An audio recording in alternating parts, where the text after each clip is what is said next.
Welcome back to அன்பு vlog. இன்றைக்கி திருமண நாள், பிறந்த நாள் கொண்டாடுற எல்லாருக்கும் என்னுடைய நல்வாழ்த்துக்கள்.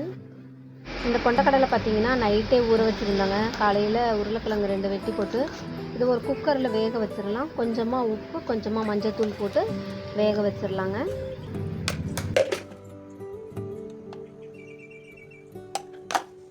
இப்போ இந்த கடலையை 3 விசில் விட்டு எடுத்துக்கலாங்க.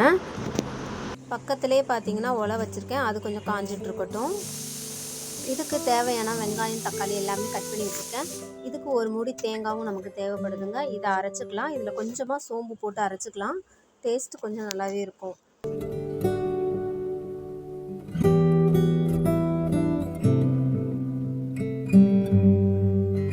ஒரு கடாயில் கொஞ்சமாக சமையல் எண்ணெய் ஊற்றிக்கோங்க. நான் கடலை எண்ணெய் ஊற்றிருக்கேன். இதுக்கு தேவையான பட்டை, பிரியாணி இலை, சோம்பு இது 3 நல்லா பொரிய விடுங்க. இது பொரிஞ்சதுக்கப்புறம் நம்ம ஒரு வெங்காயம் கட் பண்ணி வச்சுருக்கோம், அதையும் சேர்த்துக்கலாம். வெங்காயம் நல்லா வதங்கினதுக்கப்புறம் ஒரு தக்காளி சேர்த்துருக்கேங்க. ஒரு தக்காளி சேர்த்து நல்லா வதக்கி விடுங்க. இது நல்லா வதங்கட்டும். வதங்கினதுக்கப்புறம் தான் நம்ம மற்றதெல்லாம் சேர்க்க முடியும்.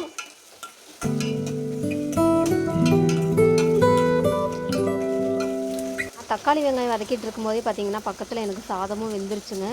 சரி, அதையும் வடிச்சிடலான்னு தான் வடிச்சிட்ருக்கேன். சாதம் வடித்ததுக்கப்புறம் நம்ம மீண்டும் குழம்பு தாளிச்சிடலாம்.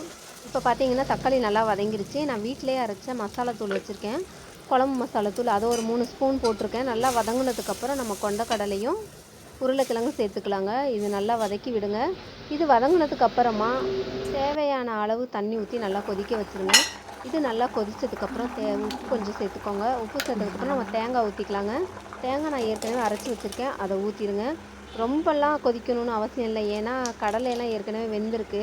நீங்கள் இந்த பச்சை ஸ்மெல் போகிற வரைக்கும், தேங்காயோட பச்சை ஸ்மெல் போகிற வரைக்கும் கொதிக்க வச்சிங்கன்னா போதும். இதுக்கு கொத்தமல்லி தழை தூவி இறக்கிடுங்க. அவ்வளோதாங்க. இது இட்லிக்கு சூப்பராக இருக்கும்.